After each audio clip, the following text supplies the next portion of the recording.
예, 가방 하나 가지고 유세 좀 떨지 마라. 내 딸 앞길이 구만리인데 언니 된 도리로 그거 하나 양보 못하니? 죽은 내 애비가 사준 가방보다 지금 산 가족이 더 소중한 법이야. 여러분은 가족이라는 이름 아래 어디까지 참아보셨나요?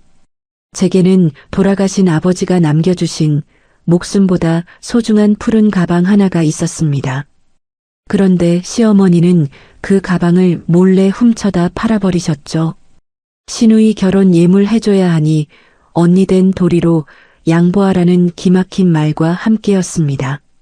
저는 그날로 착한 며느리 노릇을 그만두기로 결심했죠. 가장 화려하게 빛나야 할 결혼식 날 예식장을 아수라장으로 만든 처절한 복수극이었습니다. 제 인생을 되찾기 위한 그날의 기록을 지금부터 들려드리겠습니다. 끝까지 잘 듣고 응원의 댓글 남겨주시면 감사하겠습니다. 장롱 깊숙한 곳, 부드러운 천에 감싸인 채 잠들어 있는 그것을 꺼낼 때마다 손끝이 미세하게 떨립니다. 해마다 돌아오는 아버지의 기일이면 저는 습관처럼 이 가방을 꺼내어 정성스럽게 가죽을 닦습니다. 에르메스 캘리백 25 블루 사피르 컬러. 2009년 당시에도 돈이 있어도 구하기 힘들다던 그 한정판 명품 가방이 제 무릎 위에 놓여 있네요. 이 가방을 가만히 보고 있으면 가죽의 은은한 광택 사이로 아버지의 거친 손마디가 비치는 것만 같습니다. 저희 아버지는 작은 인쇄소를 운영하셨습니다. 기름 냄새와 종이 먼지가 자욱한 그곳에서 아버지는 평생을 성실하게 일하셨죠. 제가 남들보다 조금 늦은 나이에 대학을 졸업하던 날 아버지는 제 손을 잡고 백화점으로 향하셨습니다. 수진아, 우리 딸이 이제 사회로 나가는구나. 아빠가 큰맘 먹고 준비했다. 이 가방 들고 세상 어디를 가도 주눅 들지 마라. 우리 딸은 누구보다 귀한 사람이니까 어디서든 당당해야 한다. 아버지는 전 재산이나 다름없는 큰돈을 털어 이 가방을 제 손에 쥐어주셨습니다. 저는 너무 놀라 손사래를 쳤지만 아버지는 그저 허허 웃으시며 제 어깨를 다독여 주셨죠. 그것이 아버지가 제게 주신 처음이자 마지막인 화려한 선물이었습니다. 졸업의 기쁨도 잠시 6개월 만에 아버지는 췌장암 말기 판정을 받으셨습니다. 평생 일만 하셨던 아버지는 병마 앞에서도 담담하셨지만 저는 세상을 다 잃은 기분이었어요. 그 후로 1년간 저는 직장도 포기한 채 아버지의 곁을 지키며 간병에 매달렸습니다. 야위어가는 아버지의 손을 잡고 밤마다 기도를 드렸던 기억이 선명합니다. 임종을 얼마 앞두지 않은 어느 날 아버지는 가쁜 숨을 몰아쉬며 제 손을 꼭 잡으셨습니다. 수진아, 네가 힘들 때 저 가방을 보렴. 저건 그냥 가방이 아니라 이 아빠가 항상 내 옆에 있다는 증표다. 절대 팔지 마라. 어떤 힘든 일이 있어도 저건 내 마음의 기둥이 되어줄 거야. 그게 이 아빠의 마지막 부탁이자 너를 향한 내 마음이란다. 그 말씀을 끝으로 아버지는 먼 길을 떠나셨습니다. 아버지가 돌아가신 후 제게 남은 가족은 사실상 없었습니다. 어머니는 제가 아주 어릴 적에 재혼해서 떠나버리셨고 하나뿐인 오빠는 외국에서 자리를 잡은 뒤 연락조차 뜸했으니까요. 텅 빈 집안에서 저를 지켜준 건 아버지가 남겨주신 그 푸른 가방뿐이었습니다. 제게 그 가방은 단순한 명품이 아니라 세상에서 유일하게 제 편이 되어주었던 친정 그 자체였습니다. 30이 되던 해 저는 지인의 소개로 남편을 만났습니다. 중견기업 과장이었던 남편은 참 성실하고 따뜻한 사람이었습니다. 수진아, 내가 내 비어있는 마음 다 채워줄게. 나랑 결혼해서 우리 행복하게 살자. 그 다정한 말에 속아 저는 남편과 가정을 꾸리기로 결심했죠. 하지만 결혼 생활은 생각만큼 달콤하지 않았습니다. 남편은 착했지만 우유부단했고 무엇보다 시어머니인 박 여사님에게 전혀 반기를 들지 못하는 마마보이였습니다. 시어머니는 67의 나이에도 집안의 모든 것을 휘둘러야 직성이 풀리는 분이셨습니다. 특히 시누이 정은이를 향한 애정은 거의 집착에 가까웠죠. 35살이나 된 딸을 우리 늦둥이 공주라고 부르며 온갖 정성을 다 쏟아부으셨습니다. 정은이는 그런 어머니 밑에서 세상 물정 모르는 철부지로 자라났고 제 눈에는 그 모습이 위태로워 보이기만 했습니다. 결혼 초기부터 시어머니는 저를 은근히 무시하며 기를 죽이려 드셨습니다. 예, 수진아. 너는 친정이 변변치 못하잖니. 우리 정태 같은 신랑 만나서 이만큼 사는 거 항상 감사하게 생각해야 한다. 시어머니는 식사 자리마다 이런 말씀을 툭툭 던지곤 하셨습니다. 그럴 때마다 옆에 있던 남편은 그저 고개를 숙이고 밥만 먹을 뿐이었죠. 저는 속이 상했지만 꾹 참았습니다. 어머니, 네, 명심할게요. 남편을 사랑했고 어렵게 이룬 이 가정을 깨고 싶지 않았으니까요. 하지만 시어머니의 간섭은 제 방 안까지 파고들었습니다. 어느 날 시어머니가 제 방 장롱문을 열어젖히고 옷 정리를 참견하시던 때였습니다. 구석에 고이 모셔둔 에르메스 박스를 발견한 시어머니의 눈이 번쩍 뜨이더군요. 어머나, 이게 다 뭐니? 수진아, 너 이런 가방도 있었어? 시어머니는 제 허락도 없이 상자를 열어 가방을 꺼내 들었습니다. 그리곤 블루 사피르의 영롱한 가죽을 손끝으로 가만히 아주 천천히 어루만지기 시작했죠. 세상에, 가죽결 좀 봐라. 이게 그 유명한 캘리백이니? 너한테 이런 게 있을 줄은 몰랐다. 가방을 바라보던 시어머니의 눈빛이 순식간에 날카롭게 변했습니다.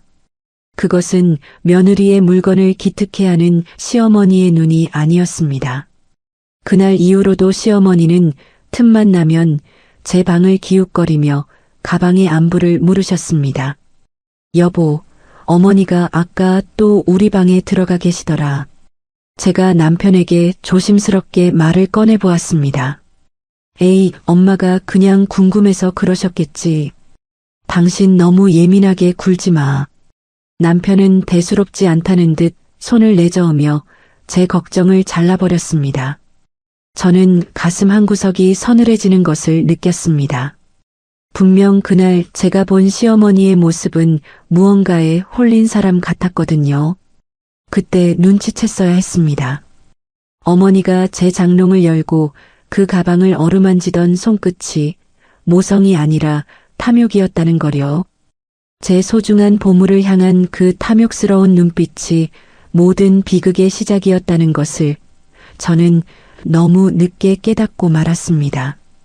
평화롭던 저희 집안의 묘한 긴장감이 감돌기 시작한 건 시누이 정은이의 혼사가 구체화되면서부터였습니다. 정은이는 올해로 35이지만 사실 지금까지 제대로 된 직장 생활 한번 해본 적이 없는 아이였죠. 매일 아침 늦지막이 일어나 시어머니가 차려준 밥을 먹고는 화려하게 치장을 하고 밖으로 나가는 게 일과였습니다. 정은이의 SNS를 보면 누구나 입이 떡 벌어질 정도로 화려한 삶을 살고 있는 것처럼 보였습니다. 별 5개짜리 호텔에서 차를 마시고 수백만 원짜리 명품 가방을 옆에 둔 채 우아하게 웃고 있는 사진들 뿐이었으니까요. 하지만 그 화려한 껍데기 아래의 실상은 참담했습니다.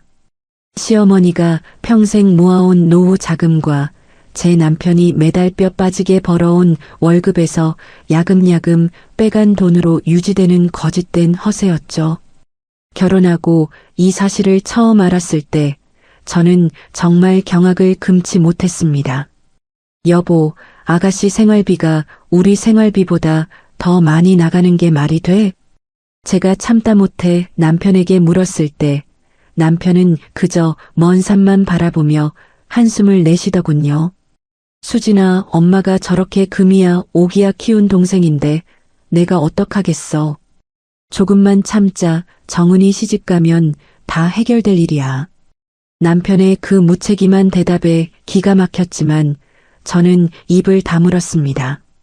시댁의 뿌리 깊은 편애와 신우이 문제에 사사건건 토를 달다간 끝도 없는 싸움이 될 게 뻔했으니까요. 그러던 어느 날 정은이가 결혼정보회사를 통해 아주 대어를 낚았다며 집안이 발칵 뒤집혔습니다. 상대는 강준혁이라는 38살의 남자였는데 집안이 부산에서 수산물 유통업으로 엄청난 부를 쌓은 졸부 가문이었죠. 준혁 씨의 어머니인 오 여사님은 65의 나이에도 카리스마가 대단한 분이라고 들었습니다. 그분은 돈은 넘쳐나지만 집안에 품격이 없다는 소리를 죽도록 듣기 싫어하시는 분이었어요. 그래서 사돈댁이 얼마나 격식 있고 부유한지를 현미경으로 들여다보듯 따지는 분이었죠. 오 여사님은 정은이의 거짓된 SNS 사진들을 보고 저희 집안이 꽤나 유복하고 수준 높은 집안이라고 오해를 하셨던 모양입니다. 시어머니인 박 여사님은 그 오해가 깨지는 순간 이 혼사가 깨질 거라는 공포에 사로잡히기 시작했습니다. 수진아, 이번 혼사는 우리 집안이 다시 일어설 기회다. 사돈댁이 보통 분들이 아니니 우리도 절대 기죽어서는 안 돼. 시어머니는 매일같이 제게 이 말을 주입하며 체면 전쟁을 선포하셨습니다. 드디어 청담동의 최고급 한정식 집에서 양가 상견례가 열리는 날이었습니다. 시어머니는 아침 일찍부터 제 방으로 들어오시더니 대뜸 제 옷장을 열어젖히셨죠. 예, 수진아. 오늘 내가 입을 한복이 영 마음에 안 드는구나. 네가 지난번에 친척 결혼식 때 맞춘 그 고급 저고리 있지? 그거 좀 내놔봐라. 아니, 어머니. 그건 제 몸에 맞춘 거라 어머니께는 불편하실 텐데요. 제가 조심스럽게 거절해 보았지만 시어머니는 이미 저고리를 꺼내 본인 몸에 대보고 계셨습니다. 가족끼리 빌려 입는 게 뭐 대수라고 그러니? 내가 사돈댁 앞에서 체면이 서야 정은이도 대접받는 거야. 결국 시어머니는 제 고급 한복 저고리를 쟁취하듯 가져가셨고 저는 불쾌한 마음을 억누르며 상견례장으로 향했습니다. 상견례 자리의 공기는 차갑고도 팽팽했습니다. 오 여사님은 화려한 보석으로 치장한 채 날카로운 눈빛으로 저희 가족을 하나하나 살피셨죠.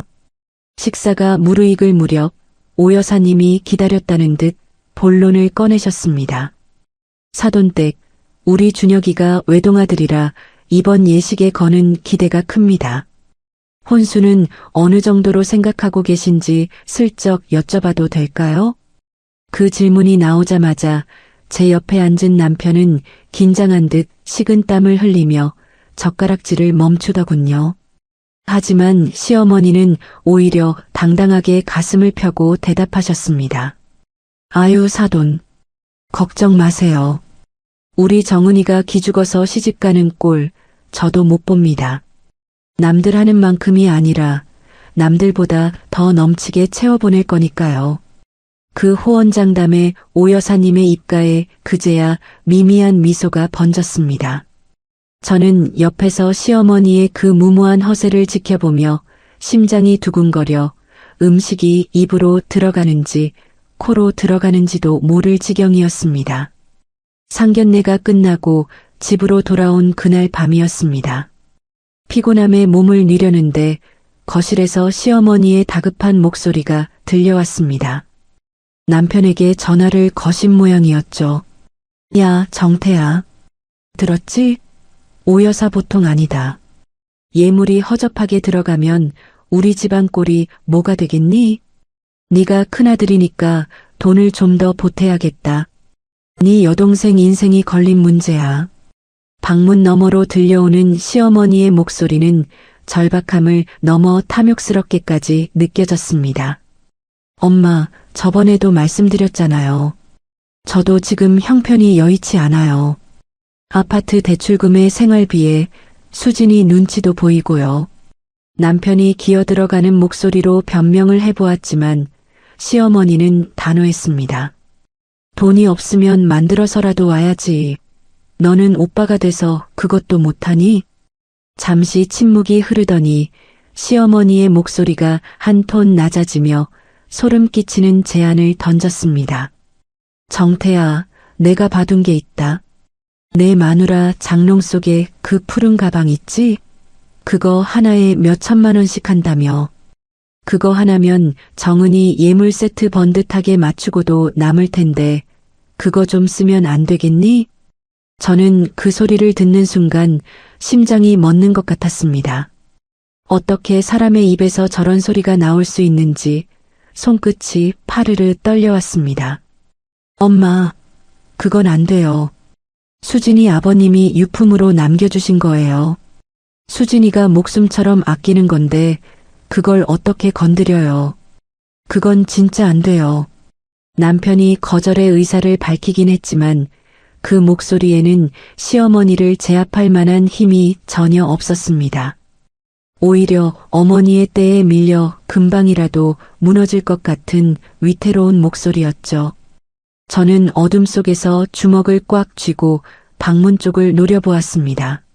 설마 시어머니가 제 소중한 물건에 손을 대기야 하겠나 싶었죠. 하지만 그것은 저의 순진한 착각이었습니다. 다음 날부터 시어머니의 행동은 눈에 띄게 달라졌습니다.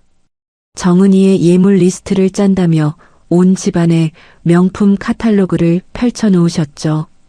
샤넬 가방부터 까르띠에, 시계, 번쩍이는 주얼리 세트까지. 우리 집 형편으로는 도저히 감당할 수 없는 그 화려한 목록들을 보며 시어머니는 입술을 깨무셨습니다. 부족한 잔고와 넘치는 허세 사이에서 시어머니의 머릿속은 복잡하게 돌아가는 듯 했습니다. 그럴수록 시어머니의 시선은 자꾸만 제가 있는 안방으로 향했습니다. 제가 거실로 나갈 때마다 시어머니는 저와 눈을 맞추지 못하고 슬그머니 고개를 돌리셨죠. 하지만 저는 느낄 수 있었습니다. 제가 등을 돌릴 때마다 제 뒤통수에 와서 꽂히는 그 집요하고 끈적한 시선을 말입니다. 어머니의 눈빛은 이미 예전에 인자한 할머니가 아니었습니다. 나를 며느리로 보는 것이 아니라 제가 가진 것을 가로채기 위해 기회를 엿보는 굶주린 맹수의 눈빛이었습니다. 장롱 너머에 숨겨진 제 보물을 어떻게 꺼내갈지 궁리하는 그 서늘한 탐욕. 저는 본능적으로 직감했습니다. 어머니의 저 눈빛이 결국 제 소중한 평화를 산산조각 낼 것이라는 사실을요. 아버지의 기일을 딱 2주 앞둔 토요일 아침이었습니다.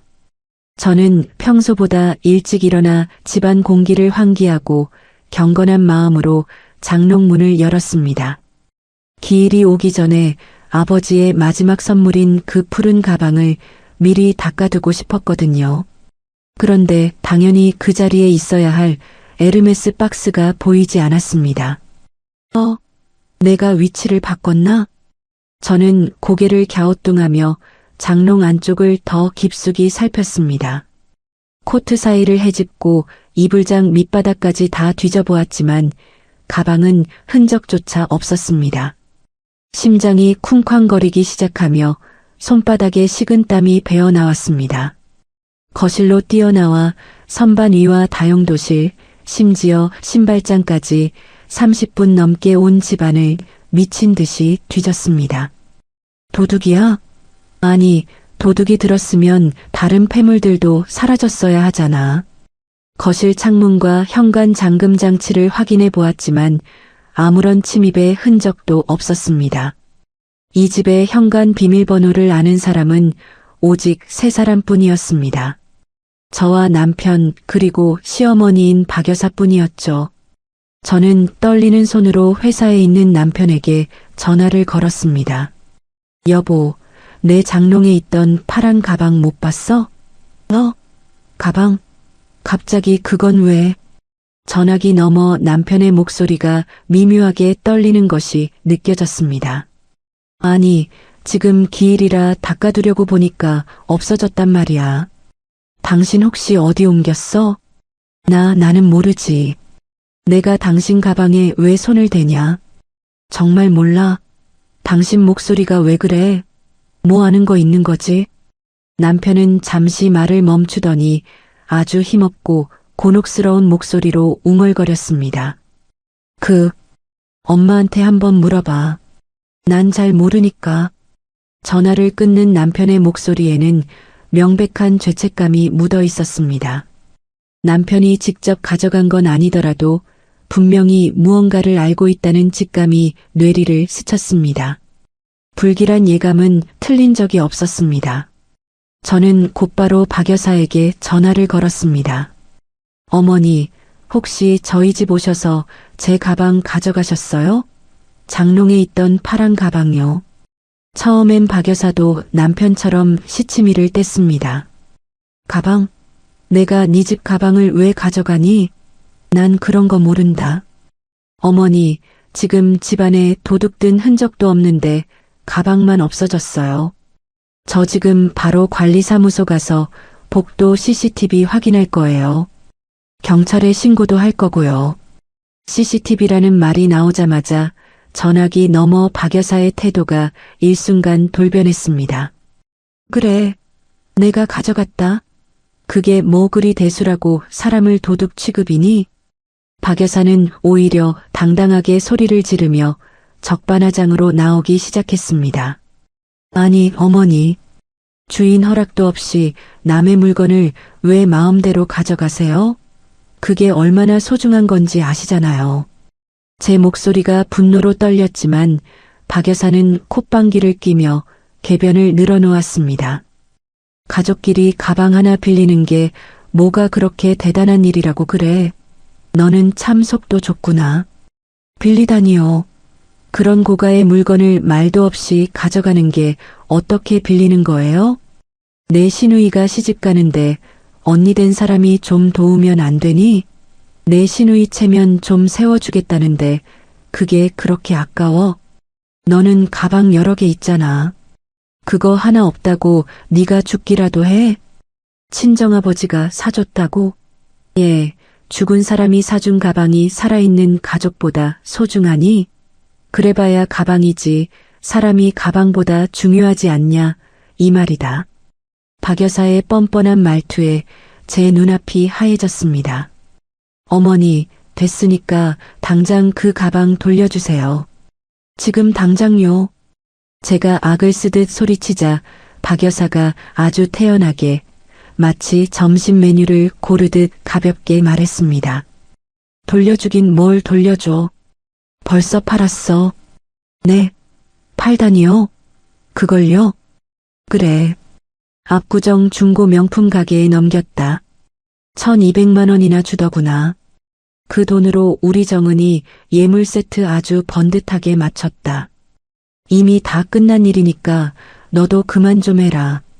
전화기가 바닥으로 떨어졌습니다. 세상이 무너져 내리는 기분이 이런 걸까요? 손가락 하나 까딱할 힘이 없었습니다.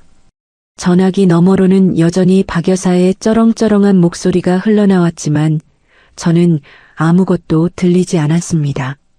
오직 아버지의 마지막 얼굴만이 눈앞을 스쳤습니다.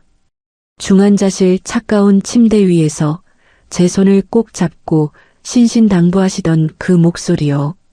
수진아, 저건 그냥 가방이 아니야. 절대 팔지 마라. 아빠 마음이니까. 아버지의 유일한 유산이자 제 친정이었던 그 가방을 시어머니는 단돈 몇 푼에 팔아치워 버린 겁니다.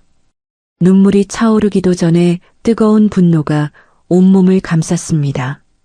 주먹을 꽉 쥔 제 두 팔이 주체할 수 없을 정도로 파르르 떨렸습니다. 저녁이 되어 퇴근한 남편이 거실로 들어섰습니다. 남편은 제 눈치를 살피며 신발장에 가방을 내려놓더군요. 여보, 나왔어. 저는 식탁에 앉아 남편을 쏘아보았습니다. 어머니가 팔았대. 내 가방 팔아서 정은이 예물 샀대. 당신 다 알고 있었지? 남편은 제 시선을 피하며 고개를 푹 숙였습니다. 엄마가 가져간 건 알았어. 근데 그렇게 바로 팔아치울 줄은 나도 몰랐어. 정말이야. 당신 미쳤어? 그걸 알면서도 나한테 말을 안 해? 그게 나한테 어떤 의미인지 당신이 제일 잘 알잖아. 나도 엄마한테 안 된다고 했어. 근데 엄마가 정은이 결혼이 코앞인데 오빠가 돼서 동생 앞길 막을 거냐고 난리를 치시는데 내가 어떡하냐. 당신 어머니한테 가서 당장 돈이라도 받아와. 아니면 그 가방 산 사람 찾아서 다시 사오든지. 제 외침에도 남편은 그저 제자리에 서서 곤혹스러운 표정만 지었습니다. 여보, 지금 정은이 상견례도 다 끝났고 예물도 이미 마쳤다는데 지금 와서 어떡해? 엄마를 감옥이라도 보내라는 거야? 조금만 참자. 나중에 내가 돈 벌어서 더 좋은 거 사줄게. 응? 정은이 결혼까지만 좀 참아줘.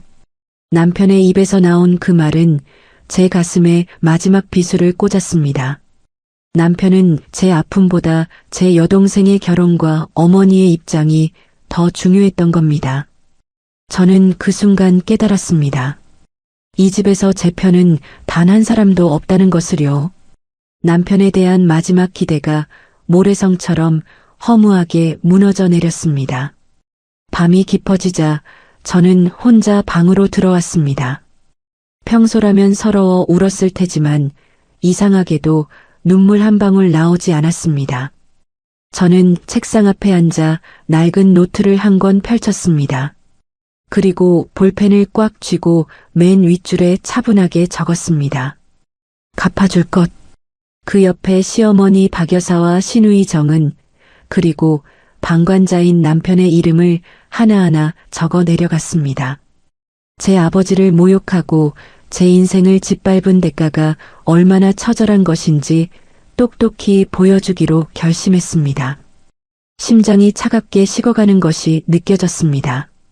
저는 그날 밤 8년 동안 가족이라는 이름 아래 헌신했던 착한 며느리를 제 손으로 죽였습니다. 제 안에 무언가가 완전히 부서지고 그 자리엔 서늘한 복수심을 품은 전혀 다른 내가 태어나고 있었습니다. 폭풍우가 몰아치던 밤이 지나고 거짓말처럼 고요한 아침이 찾아왔습니다. 저는 거울 앞에 앉아 붓고 충혈된 제 눈을 가만히 들여다보았습니다. 어제까지만 해도 당장 박 여사의 집으로 달려가 멱살이라도 잡고 싶은 심정이었죠. 하지만 저는 냉정해지기로 했습니다. 지금 당장 소리를 지르고 싸워봤자 남는 게 무엇일까 생각해 보았습니다. 박 여사는 분명 가족끼리 좀 썩기로써니 그게 무슨 도둑질이냐며 적반하장으로 나올 게 뻔했습니다. 우유부단한 남편은 결국 제 편이 아닌 자기 어머니의 눈물을 닦아줄 사람이라는 걸 어제 확인했고요. 친정 배경도 없는 제가 혼자 길길이 날뛰어봤자 세상 사람들은 저를 시어머니한테 대드는 고약한 며느리로만 기억할 것입니다. 아니야, 이렇게 당할 수는 없어. 가장 높이 올라갔을 때 떨어뜨려야 가장 아픈 법이지. 저는 시누이 정은이의 결혼식까지 남은 3개월을 버텨내기로 결심했습니다. 그들이 가장 행복해하는 그 순간에 제가 겪은 지옥을 그대로 선물해주기로 말입니다. 이틀 뒤 저는 과일 바구니를 들고 박 여사의 집을 찾았습니다. 박 여사는 제가 올 줄 몰랐는지 문을 열어주며 흠칫 놀라는 기색이 역력하더군요. 네가 여긴 웬일이니?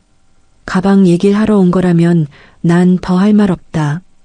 박 여사가 방어적인 태도로 쏘아붙였지만 저는 오히려 세상에서 가장 선한 미소를 지어 보였습니다. 아니에요, 어머니.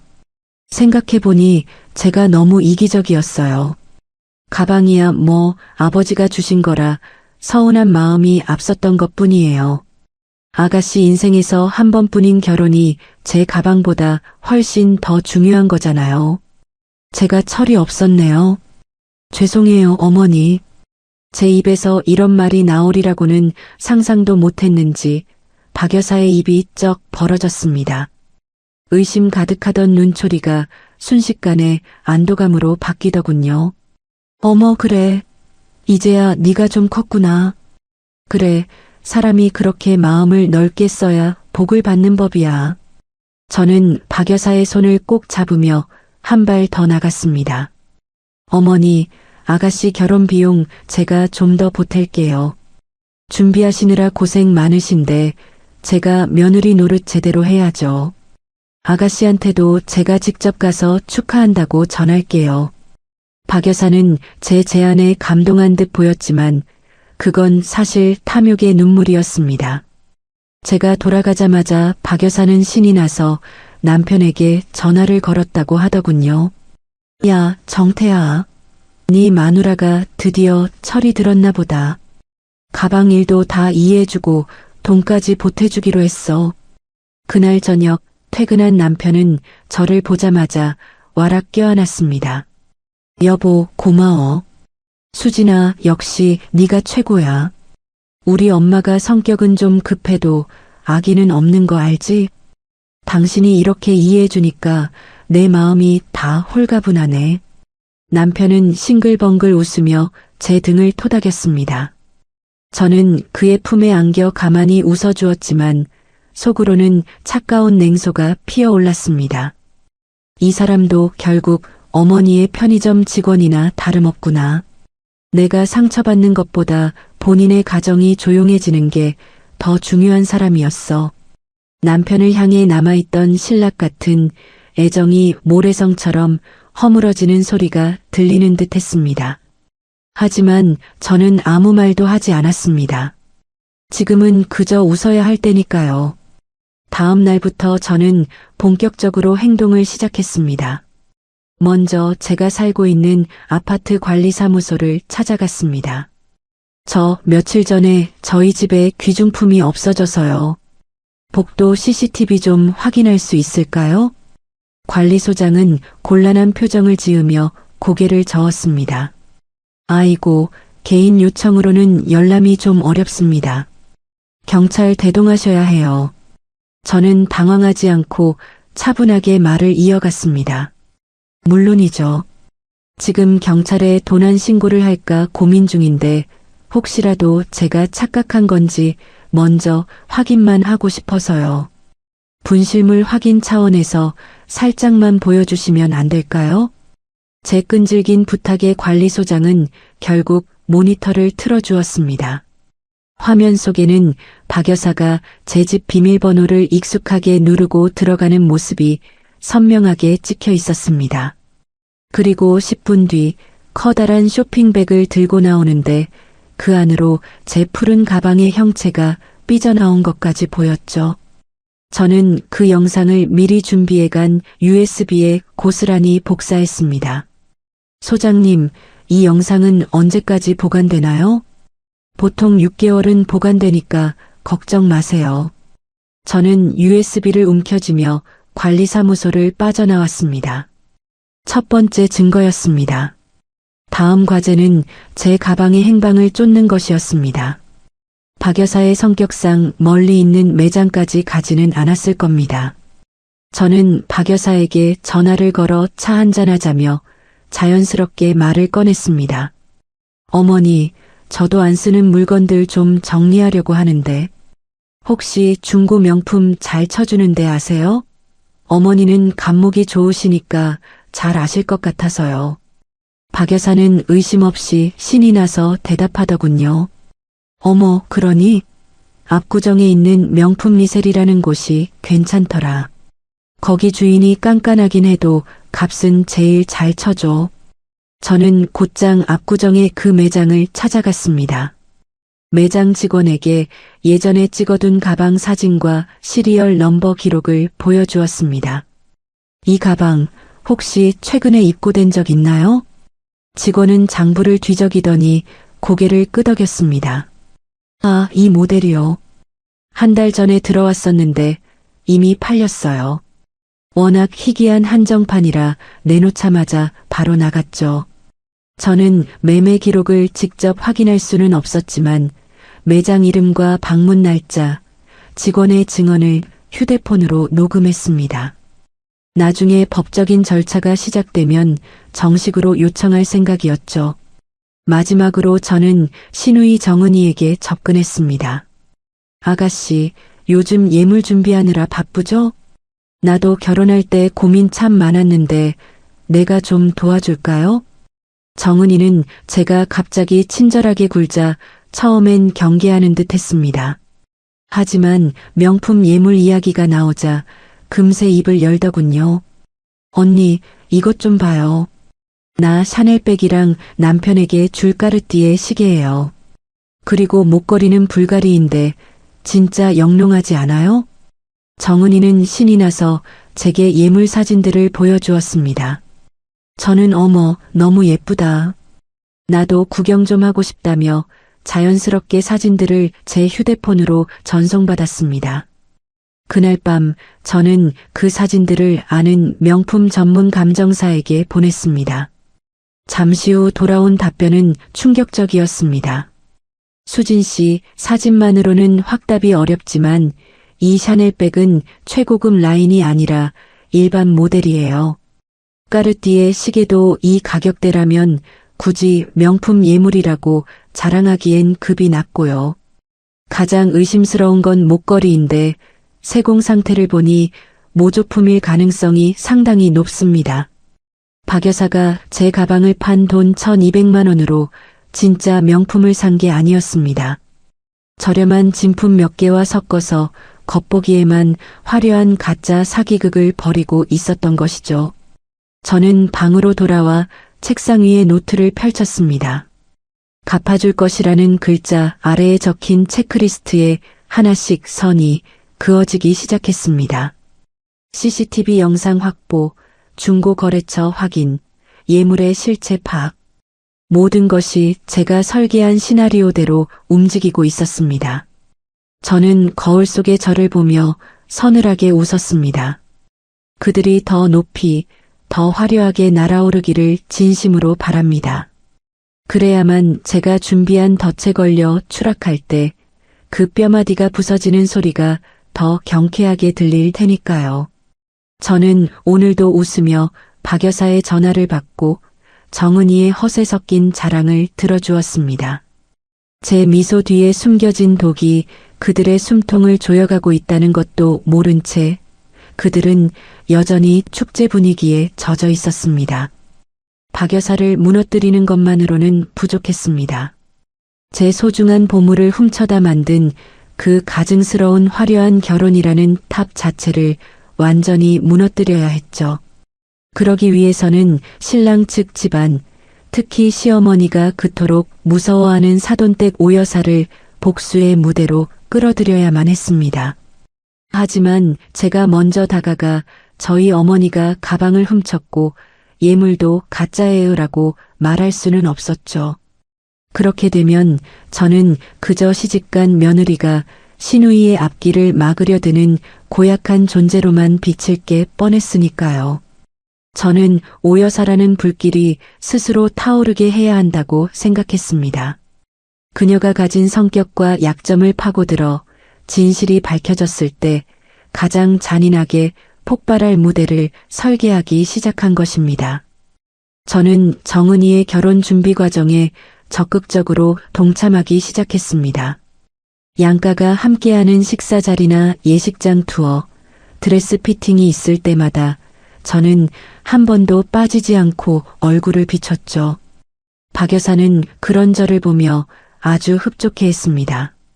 사돈, 우리 며느리가 이렇게 살가워요. 준비하는 게 워낙 많다 보니 우리 수진이가 옆에서 챙겨주니 제 마음이 다 든든하네요. 박 여사의 칭찬을 들으며 저는 속으로 조용히 웃었습니다.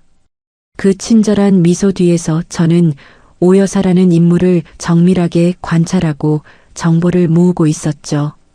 부산 수산물 시장에서 거친 세파를 견디며 돈을 모은 오 여사에게는 명확한 약점이 있었습니다. 자신을 졸부라고 부르는 소리를 죽도록 싫어했고 아들의 결혼을 통해 어떻게든 격 있는 집안과 인연을 맺어 신분 상승을 이루고 싶어 했죠. 무엇보다 그녀는 누군가 자신을 속이는 것을 극도로 혐오하는 성격이었습니다. 과거에 사업 파트너에게 배신당했을 때 그를 소송으로 완전히 파산시키고 나서야 발을 뻗고 잤다는 일화는 유명했으니까요. 결정적인 기회는 예식장 투어를 하던 날 찾아왔습니다. 화려한 샹들리에가 반짝이는 호텔 로비에서 잠시 박 여사와 정은이가 자리를 비운 사이였습니다. 오 여사와 제가 단둘이 차를 마시게 되었죠. 오 여사는 찻잔을 만지작거리며 넌지시 말을 꺼냈습니다. 에휴, 수진 씨. 우리 준혁이가 처갓집에서 보낸 예물 사진을 몇 장 보내왔더라고요. 박 여사가 꽤 신경을 쓰신 모양인데 그래도 이게 또 사람 마음이라는 게 참 묘하지요? 사실 저도 부산에서 장사하며 산전수전 다 겪다 보니 겉만 번지르르한 것에 속은 적이 한두 번이 아니거든요. 그래서 혹시 모르니까 결혼식 전에 전문가한테 예물 감정을 한번 받아볼까 싶기도 한데 사돈한테 신뢰가 되려나요? 오 여사의 눈빛에는 이미 미세한 의심의 불씨가 일렁이고 있었습니다. 저는 속으로 쾌재를 불렀지만 겉으로는 누구보다 당황한 척 연기를 시작했습니다. 어머나 어머니. 에이, 어머니가 직접 고르신 것도 아닌데 그러실 필요까지 있겠어요? 저희 어머니도 얼마나 고심해서 준비하셨는데요. 아가씨 기죽이지 않으려고 정말 정성껏 마련하셨으니 어머니가 믿어주셔야죠. 제 대답에 오 여사는 고개를 끄덕이면서도 입가에 묘한 미소를 띄었습니다. 그래요, 수진 씨 말이 맞긴 한데 내 눈이 워낙 깐깐해서 그런가 봐요. 저는 이 짧은 대화를 통해 확신했습니다.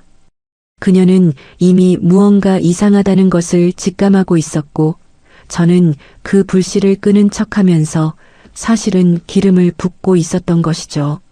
저는 본격적으로 결혼식의 연출가가 되기로 자청했습니다. 어머니, 아가씨.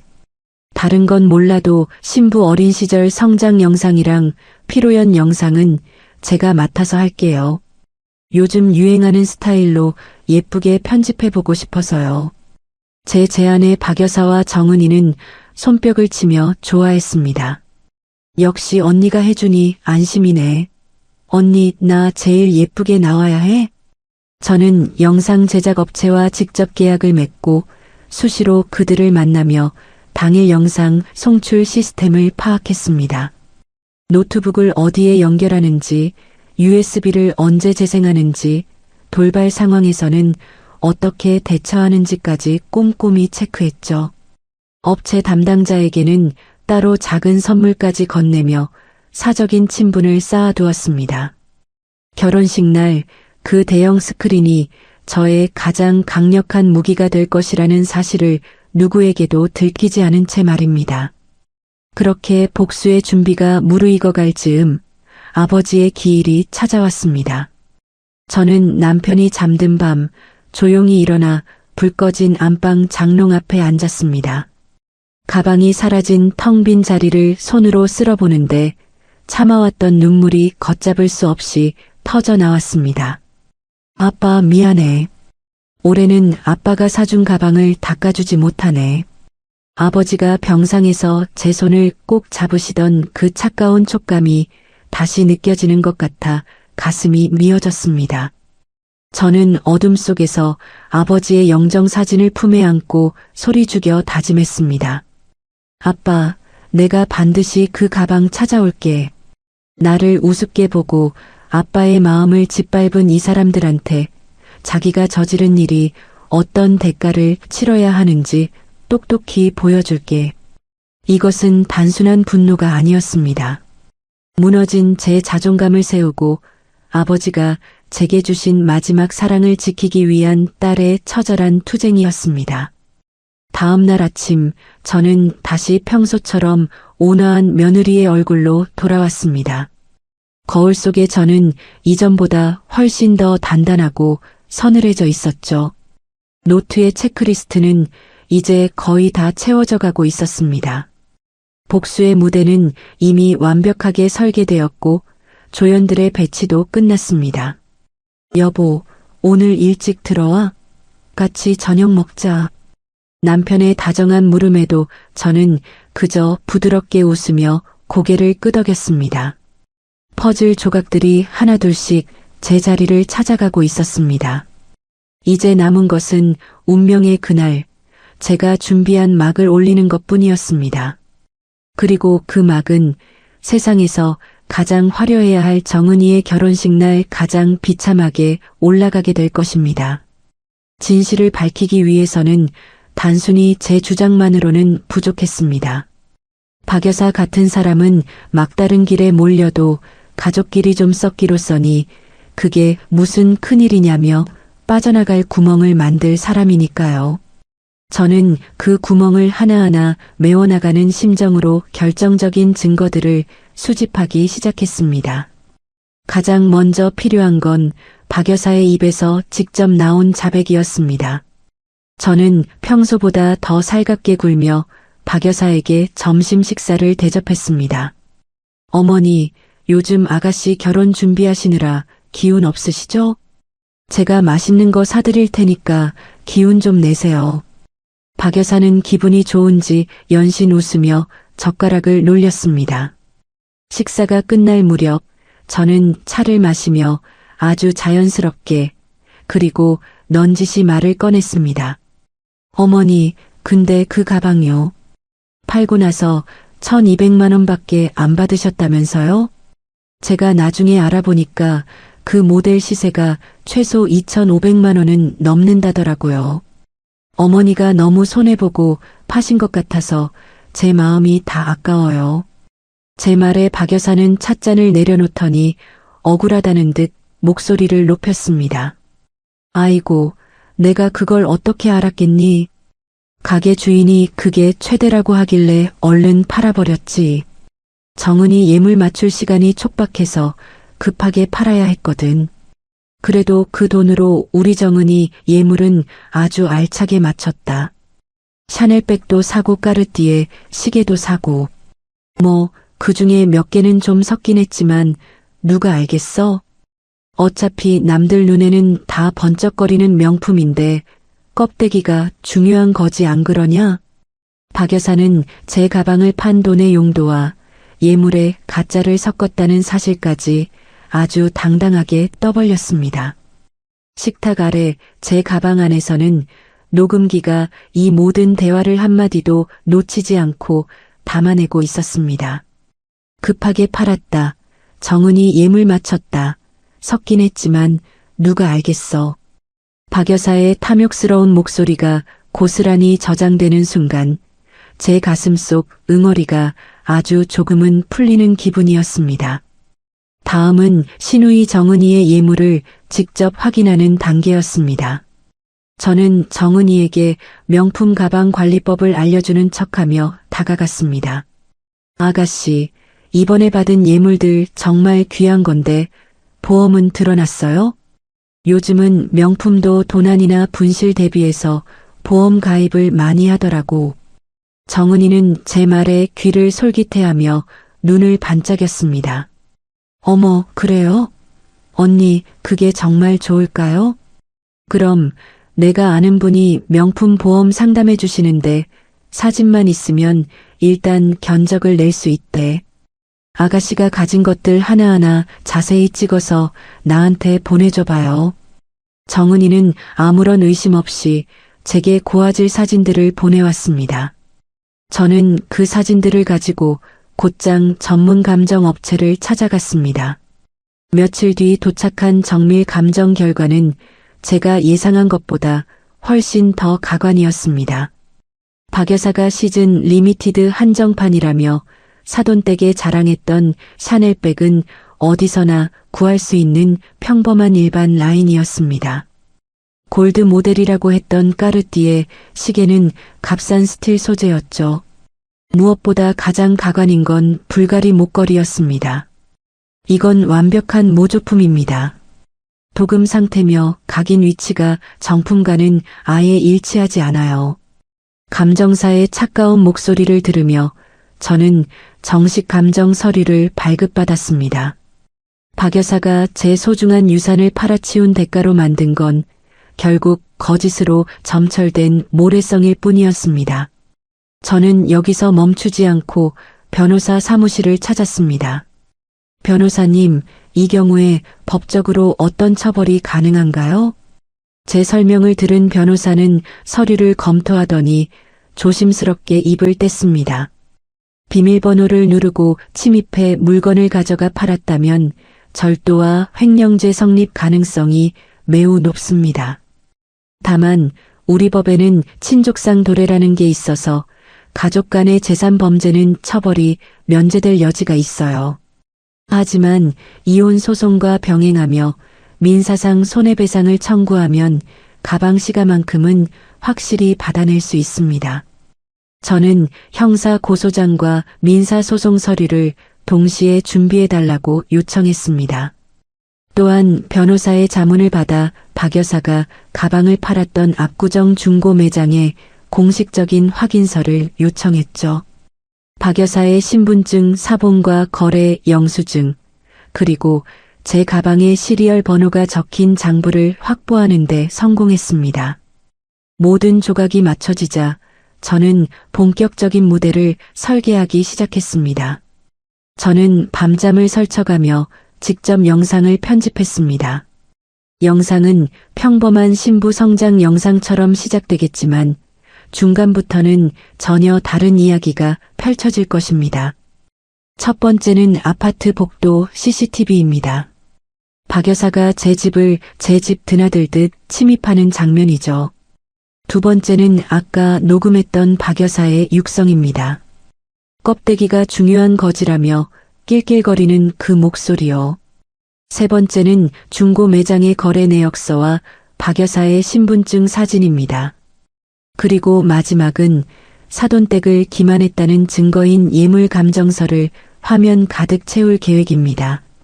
저는 이 영상이 담긴 USB를 소중하게 쥐고 미리 얘기해둔 예식장 영상 담당자를 만났습니다. 저기, 제가 정은이 몰래 깜짝 이벤트를 준비했거든요. 신부 성장 영상 나오는 타이밍에 이걸로 바꿔서 틀어주세요. 서프라이즈니까 절대 미리 열어보시면 안 돼요. 아시겠죠? 영상 담당자는 제 환한 미소에 속아 아무런 의심 없이 고개를 끄덕였습니다. 이제 경찰 신고 타이밍만 정하면 되었습니다. 변호사는 결혼식 당일 아침에 정식으로 피해 신고를 접수하자고 제안했습니다. 현장에서 즉시 체포는 어렵겠지만 신고가 접수되면 경찰이 소재 파악을 위해 식장에 나타날 수도 있습니다. 저는 경찰에게 박 여사가 그 시간에 어느 호텔 예식장에 있을지 정확히 알려주기로 했습니다. 식장 안에서 영상이 터지고 밖에서는 경찰이 들이닥치는 그림. 그것이 제가 상상하는 가장 완벽한 피날레였습니다. 동시에 저는 남편과의 끝도 준비했습니다. 이혼 전문 변호사를 통해 재산분할과 위자료 청구 근거를 꼼꼼히 정리했습니다. 시어머니의 도둑질을 알고도 방조한 남편, 그리고 8년간의 고통, 모든 것을 서류 한 장 한 장에 눌러 담았습니다. 모든 준비를 마치고 거울 앞에 섰습니다. 거울 속에 저는 더 이상 예전에 착하고 순종적인 며느리가 아니었습니다. 눈빛은 서늘했고 입가는 미세하게 떨리고 있었죠. 저는 완성된 USB를 손바닥에 꼭 쥐고 나직하게 의조렸습니다. 결혼식까지 이제 딱 일주일 남았네. 아빠, 조금만 더 기다려줘. 내가 8년을 참았는데 7일쯤이야 눈 깜짝할 새겠지. 심장이 터질 듯이 뛰었지만 머릿속은 그 어느 때보다 차분했습니다. 제가 준비한 이 덫이 박 여사와 정은, 그리고 남편의 목을 어떻게 죄어갈지 상상하며 저는 천천히 눈을 감았습니다. 일주일 뒤 그 화려한 호텔 예식장은 세상에서 가장 비참한 아수라장이 될 것입니다. 폭풍이 몰아치기 전에 바다는 이토록 고요한 것일까요? 결혼식을 단 하루 앞둔 서울의 밤은 차갑고도 정적만이 가득했습니다. 하지만 그 정적 아래에서는 각자의 욕망과 결단이 소리 없이 소용돌이치고 있었죠. 같은 시각 박 여사의 집은 그야말로 축제 분위기였습니다. 정은이는 방금 호텔에서 웨딩드레스 최종 피팅을 마치고 돌아와 한껏 들떠 있었죠. 박 여사는 거실 테이블 위에 제 가방을 팔아맞췄다는 예물들을 하나씩 꺼내 놓았습니다. 어머 엄마, 이것 좀 봐. 다시 봐도 정말 눈부시다. 정은이가 불가리 목걸이를 목에 걸어보며 거울 앞에서 요리조리 포즈를 취했습니다. 우리 정은이 내일이면 드디어 강 사장네 며느리가 되는구나. 이 엄마가 죽기 전에 소원 하나는 제대로 풀었어. 박 여사는 딸의 모습을 보며 흐뭇한 미소를 지었습니다. 엄마, 이거 진짜 예쁘다. 내일 시어머니가 이거 보시면 아마 입이 쩍 벌어지겠지? 우리 집안 수준 다시 보실 거야. 그치? 정은이의 들뜬 목소리에 박 여사는 아주 찰나였지만 미세하게 미간을 찌푸렸습니다.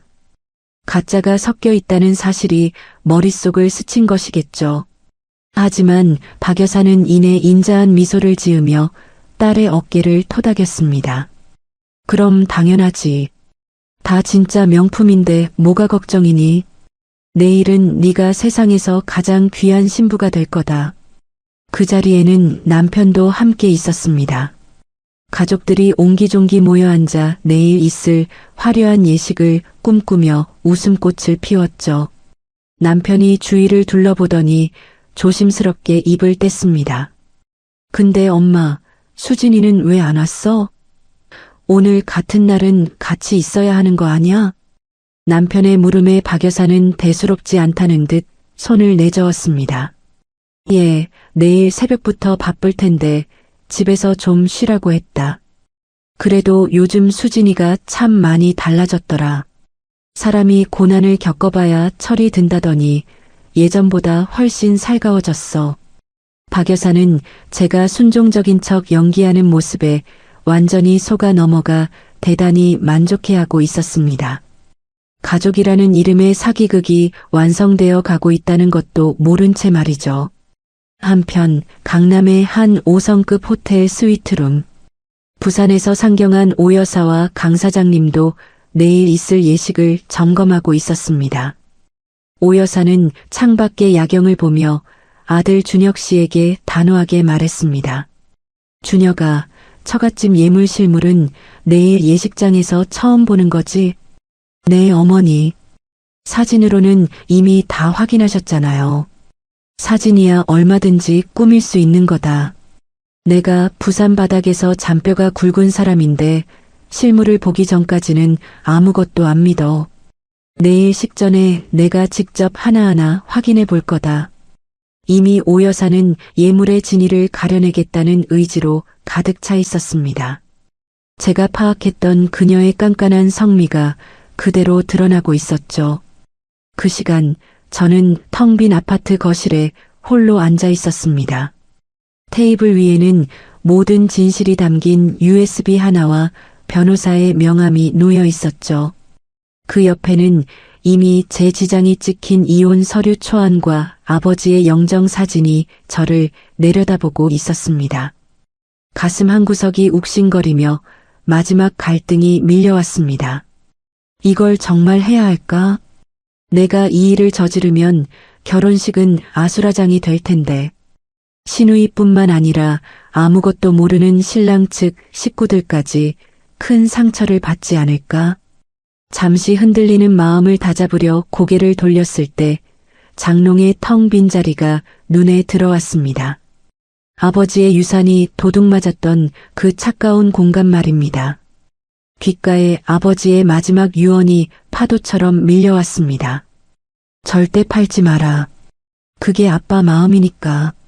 제 마음은 그 순간 차갑게 굳어버렸습니다. 아니야.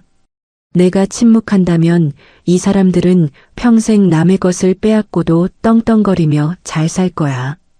거짓과 도둑질로 시작한 결혼이 어떻게 행복할 수 있겠어? 오히려 저 신랑 쪽 식구들에게도 지금 진실을 알려주는 게 옳은 길이야. 저는 떨리는 손으로 USB를 가방에 깊숙이 넣었습니다. 내일 아침 6시 경찰서 고소장 접수, 그리고 11시 예식장 폭로. 제 인생을 건 최종 결단이 내려진 순간이었습니다. 밤 11시가 넘었을 무렵 남편에게서 전화가 왔습니다. 여보, 나 이제 집으로 가고 있어. 자고 있어? 아니, 당신 기다리고 있었어. 저는 차분하게 대답한 뒤 평생 마지막이 될 질문을 던졌습니다. 여보, 나 하나만 물어볼게. 그 가방 어머니가 훔쳐간 거 당신도 알고 있었잖아. 근데 왜 나한테 바로 말 안 했어? 왜 끝까지 나를 속였어? 전화기 너머로 긴 침묵이 흘렀습니다. 한참 뒤에야 남편은 아주 모기만 한 목소리로 대답했습니다. 미안해. 엄마가 워낙 사정이 급하다고 사정하시니까 나도 어쩔 수 없었어. 당신한테는 내가 정말 면목이 없다. 근데 이제 결혼식도 무사히 끝나면 내가 엄마한테 잘 말해서 돈으로 꼭 갚아줄게. 그러니까 이번 한 번만 더 참아주면 안 될까? 저는 조용히 눈을 감았습니다. 돈으로 갚는다고? 아빠가 마지막 힘을 다 짜내서 사준 그 가방을 당신은 돈이면 다 해결된다고 생각하는구나. 이 사람은 끝까지 모르는구나. 내가 잃어버린 것의 무게가 얼마인지. 저는 허탈한 웃음이 새어나오는 것을 막으며 나직하게 말했습니다. 그래, 알았어. 우리 내일 보자. 그것이 제가 남편에게 건넨 마지막 작별 인사였습니다. 새벽 5시. 알람 소리도 들리기 전에 저는 눈을 떴습니다. 어두운 방 안에서 저는 아주 정성스럽게 몸을 씻고 단정한 검은색 정장을 꺼내 입었습니다. 마치 누군가의 장례식을 준비하는 상주처럼 경건한 마음이었죠. 화장은 최소한으로 아주 옅게 했습니다. 거울 앞에 서서 마지막으로 가방 안을 확인했습니다. 폭로 영상이 담긴 USB, 혹시 모를 상황을 대비한 예비 USB, 변호사의 연락처와 어제 미리 작성해둔 고소장 사본까지. 저는 신발장에 서서 집안을 한번 천천히 둘러보았습니다. 8년의 세월이 담긴 이곳이 이제는 타인의 공간처럼 낯설게 느껴졌습니다. 현관문을 열고 밖으로 나오자 푸르스름한 새벽 공기가 폐부 깊숙이 들어왔습니다. 저 멀리 지평선 너머로 붉은 해가 서서히 고개를 내밀고 있었죠. 해가 뜨고 있네. 저는 가방 끈을 꽉 움켜쥐며 나직하게 은조렸습니다. 오늘 나의 모든 과거가 끝난다. 아니, 오늘 나의 새로운 모든 것이 비로소 시작된다. 저는 단 한 번의 뒤돌아봄도 없이 운명의 전쟁터를 향해 당당히 첫 발을 내디뎠습니다. 새벽 6시. 관할 경찰서는 차가운 새벽 공기와 팽팽한 긴장감으로 가득했습니다. 저는 밤을 지새운 초췌한 얼굴 대신 그 어느 때보다 서늘하고 단단한 눈빛으로 민원실 의자에 앉아 있었죠. 김수진 씨, 고소장 접수하러 오셨습니까? 형사의 물음에 저는 미리 준비해온 서류 뭉치를 내밀었습니다. 형법 제329조 절도, 그리고 제319조 주거침입. 고소장 위로 제가 지난 3개월간 피를 말리며 모은 증거물들이 하나씩 올려졌습니다.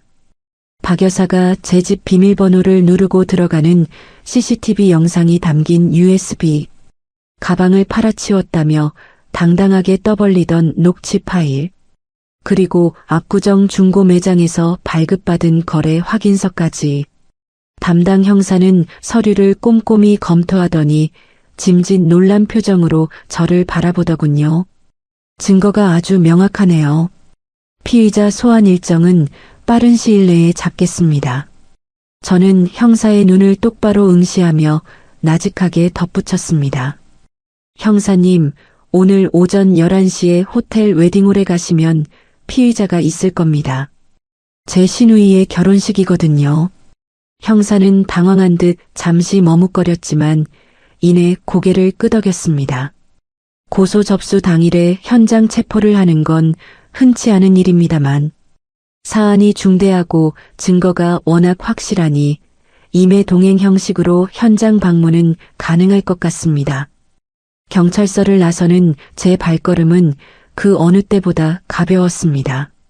오전 10시 서울 시내의 특급 호텔 웨딩홀은 이미 화려한 꽃장식과 하객들로 북적이고 있었습니다.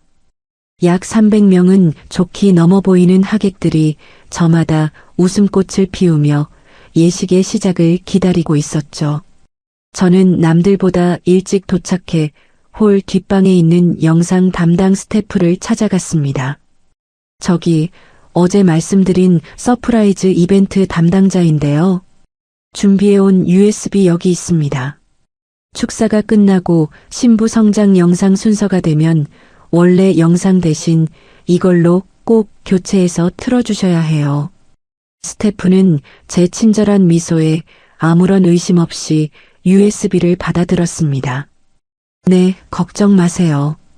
말씀하신 대로 딱 맞춰서 틀어드릴게요.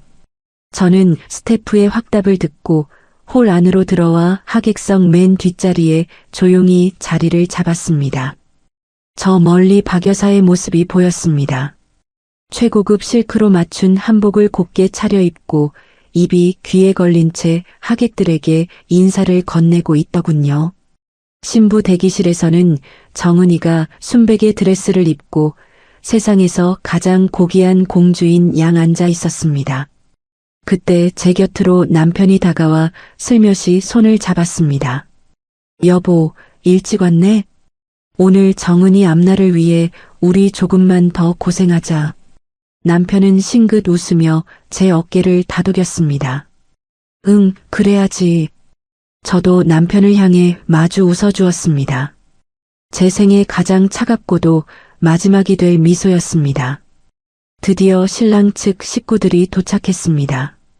오 여사는 고급스러운 밍크쇼를 두르고 가슴팍엔 커다란 다이아몬드 브로치를 단 채 위풍당당하게 걸어 들어왔습니다. 박 여사가 버선발로 뛰어나가 오 여사의 손을 덥석 잡았습니다. 어머나 사돈, 어서 오세요. 오늘 정말 귀한 날입니다. 그래요 사돈. 오늘 우리 정은 씨가 우리 며느리가 되는 날이니 잘 부탁합니다. 형식적인 인사를 나누는 오 여사의 눈은 이미 홀 한쪽에 마련된 예물 전시 테이블을 향하고 있었습니다. 그녀의 깐깐한 눈빛이 번쩍이는 주얼리 세트를 훑고 지나가는 것을 저는 놓치지 않았습니다. 지금부터 예식을 시작하도록 하겠습니다. 사회자의 멘트와 함께 웅장한 음악이 울려 퍼졌습니다. 양가 부모님의 화촉점화가 이어지고 신랑의 늠름한 입장 뒤로 정은이가 아버지의 손을 잡고 입장했습니다. 아이보리색 드레스에 길게 늘어진 면사포, 그 위로 쏟아지는 화려한 조명. 하객석 곳곳에서는 감탄사가 터져나왔습니다. 어머, 신부 너무 예쁘다. 정말 잘 어울리는 한 쌍이네. 박 여사는 손수건으로 눈가를 찍어 누르며 감격에 겨운 듯 딸을 바라보았습니다. 주례사가 끝나고 성혼 선언문이 낭독된 후 드디어 제가 기다리던 순서가 다가왔습니다. 다음은 신랑 신부의 아름다운 성장 과정을 담은 영상을 감상하시겠습니다. 사회자의 말과 함께 홀의 조명이 모두 꺼졌습니다. 대형 스크린에 불이 들어오고 처음 5초간은 정은이의 귀여운 어린 시절 사진이 흘러나왔습니다. 하객들은 미소를 지으며 화면에 집중했죠. 하지만 6초가 되는 순간 화면은 기괴하게 흔들리더니 전혀 다른 영상으로 전환되었습니다.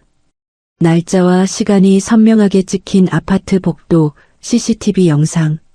그 속에서 한복 차림이 아닌 평상복 차림의 박 여사가 제 집 앞에 섰습니다. 숙련된 솜씨로 비밀번호를 누르고 들어간 그녀는 정확히 10분 뒤 커다란 쇼핑백을 품에 안고 나왔습니다. 쇼핑백 틈 사이로 언뜻 보이는 영롱한 블루 사피르 컬러의 가죽. 홀 안이 순식간에 술렁이기 시작했습니다. 뭐야? 저게 지금 뭐야? 결혼식 영상이 왜 저래? 박 여사의 얼굴은 그 자리에서 석고상처럼 하얗게 굳어버렸습니다. 곧이어 홀 전체를 울리는 박 여사의 육성이 스피커를 타고 터져나왔습니다. 급하게 팔아야 했으니까. 그래도 그 돈으로 우리 정은이 예물 알차게 마쳤다. 뭐 몇 개는 좀 섞긴 했지만 누가 알겠어? 껍데기가 중요한 거지. 그 가증스러운 목소리가 정적 속에 울려 퍼지자 300명의 하객이 일제히 고개를 돌려 박 여사를 쳐다봤습니다. 마치 거대한 파도가 덮친 듯 식장은 차가운 정막에 휩싸였습니다. 영상은 여기서 멈추지 않았습니다. 화면 가득 명품 감정서가 띄워졌습니다. 불가리 목걸이 판정 모조품, 정가 대비 가치 없음. 그 옆으로는 중고 명품 매장에서 발급한 거래 확인서가 나란히 놓였습니다. 매도인 박 여사, 품목 에르메스 캘리백, 매매가 1,200만 원. 모든 진실이 만천하에 드러나는 순간이었습니다. 이게 무슨 소리야? 정적을 깬 건 오 여사의 날카로운 비명이었습니다. 오 여사는 자리에서 벌떡 일어나 부들부들 떨며 박 여사를 노려보았습니다. 박 여사는 바닥에 주저앉을 듯 허둥대며 말을 더듬었습니다. 아니, 이건 사돈, 이건 오해예요. 제가 설명할게요. 신부 대기실 쪽에서 대기하던 정은이가 사태를 파악하고 홀로 뛰쳐나왔습니다.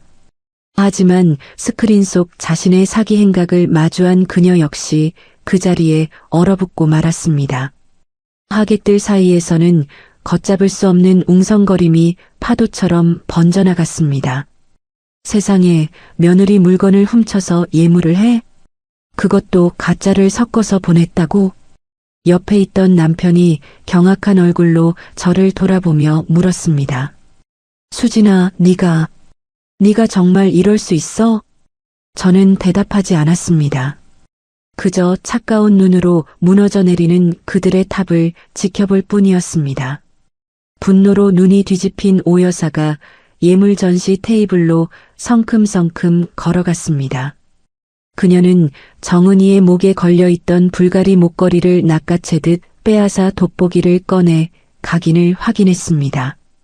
잠시 후 오 여사는 목걸이를 식장 바닥에 거세게 내동댕이 쳤습니다. 사기꾼들, 감히 우리 집안을 이렇게 바보로 만들어. 이따위 가짜를 들고 우리 준혁이한테 시집을 오려고 해. 날카로운 파열음과 함께 모조품 보석들이 사방으로 흩어졌습니다. 저는 그 아수라장을 배경으로 조용히 자리에서 일어났습니다. 막이 올랐네. 나직하게 읊조리는 제 목소리가 소란 속에 묻혔습니다. 화려한 조명은 여전히 신부를 비추고 있었지만 오늘 이 무대의 주인공은 더 이상 신부가 아니었습니다. 식장 안은 비명보다 더 무거운 경악으로 가득 찼습니다. 가장 먼저 정적을 깨고 일어선 것은 신랑 측의 오 여사였습니다. 그녀는 부산 수산물 시장에서 30년을 버텨온 여장부답게 감정에 휘둘리기보다 정확하게 사태의 핵심을 찔렀습니다. 옆에 앉은 강 사장님을 향해 그녀가 서늘하게 말했습니다. 변호사 불러요. 지금 당장. 그리고는 주단 위에 얼어붙어 있는 아들 준혁 씨를 향해 호통을 쳤습니다. 준혁아, 예식 중단해. 이 자리에서 한 발짝이라도 더 나갔다간 넌 내 아들 아닐 줄 알아. 신랑 준혁 씨는 상황을 파악하지 못한 채 멍하니 서 있었습니다. 엄마, 갑자기 왜 그러세요? 준혁 씨의 시선이 뒤늦게 대형 스크린에 닿았습니다. 자신의 장모가 될 사람이 며느리의 물건을 훔치고 그 돈으로 예물을 마련했다는 증거 앞에서 준혁 씨의 몸이 돌처럼 경직되었습니다. 오 여사는 거침없는 걸음으로 박 여사에게 다가갔습니다. 박 여사, 당신 이게 다 사실이야? 당신이 며느리 물건을 훔쳐 팔아서 우리 집안에 보낸 예물이 가짜라는 거지? 이게 혼인 사기가 아니면 뭐야? 박 여사는 무릎에 힘이 풀린 듯 바닥에 주저앉았습니다. 아니, 사돈. 오해예요. 정말로요. 그게 진짜는 진짜인 것도 있고 목걸이만 조금 그런 건데. 박 여사는 끝까지 비굴한 변명을 늘어놓았지만 그 말은 오히려 오 여사의 분노에 기름을 부을 뿐이었습니다. 오 여사는 이제 하객들을 향해 몸을 돌렸습니다. 그녀의 목소리가 쩌렁쩌렁하게 식장 천장을 울렸습니다. 양가 하객 여러분, 정말 죄송합니다. 오늘 이 결혼은 없던 일로 하겠습니다. 신부 측이 우리 집안을 조직적으로 기만했습니다. 사기꾼 집안과는 절대로 인연을 맺을 수 없습니다. 파혼 선언이 떨어지자 식장은 아수라장이 되었습니다. 신부 대기실 쪽에서 드레스 자락을 움켜쥐고 달려나온 정은이가 오 여사의 다리를 붙잡고 매달렸습니다. 어머니 제발요. 저는 정말 몰랐어요. 엄마가 다 알아서 한 거예요. 저는 아무 잘못 없어요, 어머니. 하지만 오 여사는 싸늘한 눈빛으로 정은이의 손을 거칠게 뿌리쳤습니다. 몰랐다고? 매일같이 네 몸에 감고 다니던 그 예물이 어디서 왔는지 몰랐다는 말을 지금 나더러 믿으라는 거야? 정은이는 그 자리에 주저앉아 화장이 다 번지도록 통곡하기 시작했습니다. 준혁 씨는 그런 정은이를 가엾게 바라보았지만 부모님의 서슬퍼런 위압감 앞에 입조차 떼지 못했습니다. 하객석 곳곳에서는 고성과 욕설이 터져나왔습니다. 신랑 측 친척들은 어디서 저런 사기꾼 집안이 다 있냐며 삿대질을 했죠. 박 여사의 시누이를 비롯한 신부 측 친척들도 어떻게 이런 짓을 할 수가 있냐며 고개를 들지 못했습니다. 호텔 보안 요원들이 급히 출동해 혼란을 수습하려 했지만 이미 무너진 탑은 걷잡을 수 없었습니다. 그때 예식장 입구로 형사 2명이 정장을 차려입고 들어왔습니다. 제가 오늘 아침 일찍 접수한 고소장에 따라 피의자의 소재를 확인하러 온 것이었습니다. 형사는 주저앉아 있는 박 여사에게 다가가 신분증을 확인했습니다. 박 여사님 맞으시죠? 절도 혐의로 고소가 접수되었습니다. 지금 즉시 경찰서로 동행해 주셔야겠습니다. 박 여사는 형사의 얼굴을 보고 넋이 나간 듯 멍하니 입을 벌렸습니다. 절도라니요. 누가 나를 고소했다는 거예요? 박 여사의 시선이 하객석 맨 뒷자리에 앉아있는 저를 향했습니다. 저는 무표정한 얼굴로 그녀를 가만히 응시했습니다. 형사는 정중하면서도 단호하게 박 여사의 팔을 잡아 일으켰습니다. 박 여사는 발목에 힘이 풀려 형사에게 부축받은 채 질질 끌려나갔습니다. 제 옆을 지나가던 박 여사가 갑자기 제 발목을 꽉 움켜쥐었습니다. 수진아, 네가 어떻게 이래? 우리가 가족인데 가족한테 어떻게 이럴 수 있어? 박 여사는 악을 쓰며 울부짖었습니다. 저는 잠시 침묵하며 그녀를 내려다보았습니다. 눈에 뜨거운 눈물이 고였지만 목소리만은 얼음장처럼 차가웠습니다. 어머니가 그러셨잖아요. 딸 잘 되려면 양보하라고요. 그래서 저도 이번에 큰 마음 먹고 양보해 드렸어요. 어머니랑 아가씨가 감옥에 갈 기회 다른 사람한테 안 주고 두 분한테 통 크게 양보해 드린 거라고요. 식장 안이 순식간에 찬물을 끼얹은 듯 조용해졌습니다. 제 한마디가 300명의 하객 앞에서 화살처럼 날아가 박혔습니다. 주변에서 저 며느리 정말 대단하다는 낮은 속삭임이 들려왔습니다. 박 여사가 경찰에 연행되어 나간 후 남편이 제게 다가왔습니다. 그의 얼굴은 핏기가 하나도 없이 창백했습니다. 수진아, 이럴 수가. 정말 이래야 했어? 왜 나한테 미리 말 안 했어? 우리가 같이 해결할 수 있었잖아. 남편은 원망 섞인 투로 저를 바라보았습니다. 저는 그를 향해 고개를 천천히 가로저었습니다. 여보, 나는 내 가방이 사라진 그날 여보한테 분명히 말했어. 근데 당신이 그때 나한테 한 말 기억나? 엄마한테 말해서 나중에 돈으로 갚게 할게. 조금만 참아. 네가 말하는 해결이라는 건 언제나 내가 죽을 만큼 참는 것뿐이었어. 저는 가방 안에서 미리 준비한 서류 봉투를 꺼내 남편에게 건넸습니다. 여기 서명해. 오늘 이 자리에서 당장 안 해도 돼. 하지만 이건 절대로 변하지 않을 거야. 남편은 떨리는 손으로 이혼 서류를 받아들고는 차마 말을 잇지 못했습니다. 저는 자리를 박차고 일어나 뒤도 돌아보지 않고 예식장을 빠져나왔습니다. 등 뒤로는 여전히 정은이의 비명 같은 울음소리와 오여사의 호통소리가 멀어지고 있었습니다. 호텔 로비를 걸어 나오는 제 발걸음은 이상하리만큼 가벼웠습니다. 멀어지는 소음만큼 제 마음속의 응어리도 조금씩 깎여나가는 것 같았죠. 8년이라는 긴 세월 동안 저를 짓누르고 있던 무거운 바위 덩어리가 한 걸음을 내디딜 때마다 바스러지는 기분이었습니다. 호텔 회전문을 밀고 밖으로 나섰습니다. 그곳에는 눈부신 햇살이 쏟아지고 있었습니다. 겨울의 끝자락이었지만 살결에 닿는 바람은 더 이상 차갑지 않았습니다. 저는 눈을 감고 그 따스한 기운을 온몸으로 받아들였습니다. 그 아수라장 갔던 결혼식 날로부터 어느덧 6개월이라는 시간이 흘렀습니다. 세상은 아무 일 없었다는 듯 계절을 바꾸었지만 저를 둘러싼 풍경은 이전과는 비교할 수 없을 만큼 달라졌죠. 박 여사는 결국 절도죄로 기소되어 법정에 섰습니다. 재판 과정에서 박 여사의 변호인은 가족 간의 재산 범죄는 처벌하지 않는다는 친족상돌의 원칙을 들며 끈질기게 무죄를 주장하더군요. 하지만 제 변호사는 단호했습니다. 피의자는 피해자의 시어머니로 직계 혈족이 아닌 인척에 불과합니다. 또한 범행 당시 이미 이혼 절차가 진행 중이었으므로 이를 가족 간의 단순한 해프닝으로 치부할 수 없습니다.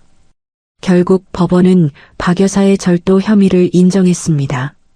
초범인 점을 감안해 징역 8개월의 집행유예 2년이 선고되었죠. 형사처벌과는 별개로 민사재판부에서는 제 가방의 시가인 2,500만 원을 배상하라는 판결을 내렸습니다. 가방을 판 돈 1,200만 원은 이미 정은이의 가짜 예물을 사는데 다 써버린 박 여사는 순식간에 빚더미에 앉게 되었습니다. 그 무엇보다 박 여사를 괴롭힌 건 전과 기록보다 무서운 이웃들의 시선이었습니다. 아니, 며느리 가방을 훔쳐다 팔았다며? 세상에 무서워서 어디같이 살겠어?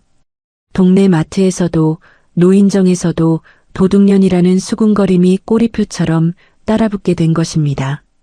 시누이 정은이의 삶도 비참하게 무너져 내렸습니다. 파혼 직후 도끼가 바짝 오른 오여사 측은 정은이를 상대로 대대적인 민사소송을 걸었습니다. 결혼 준비 비용, 호텔 위약금, 예단비, 그리고 정신적 피해에 대한 위자료까지 합쳐 약 8천만 원에 달하는 거액이었죠.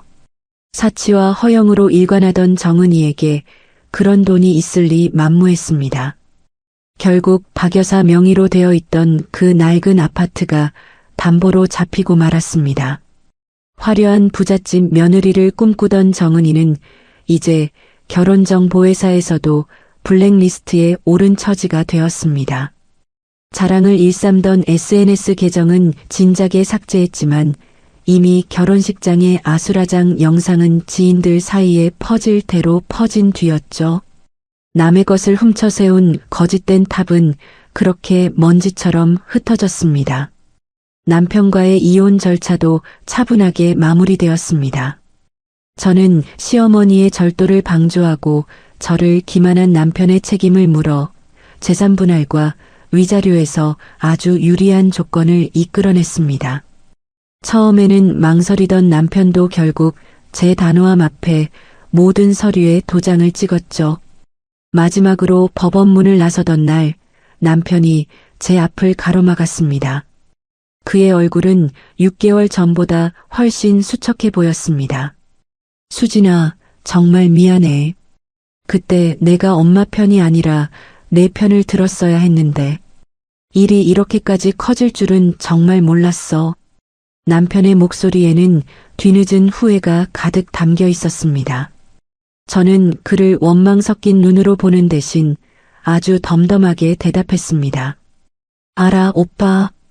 그래서 더 늦기 전에 끝내는 거야.